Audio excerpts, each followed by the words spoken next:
Let's do our writing for birthday train. I noticed that we're starting off forte. Circle your forte. And it's going to be that way the whole top line. There's also a repeat sign. We're repeating our top line before we move on. Draw a little pickle around your repeat sign.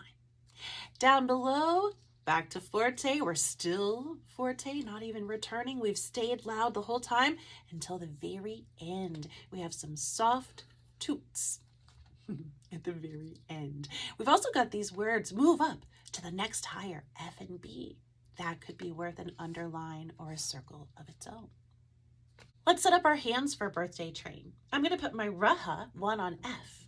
Sneak my thumb up to F, give everyone a key.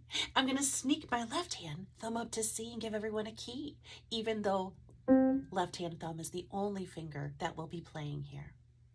1, 2, ready, go. Birthday train, birthday train, toot your little horn. 2, 3, 4. Birthday train, birthday train, toot your little horn. 2, 3, 1, and 4 together for the toots. 2, 1, 2, 3, 4, softly. 1, 2, 1, 2, 3, 4. That's it. You did it.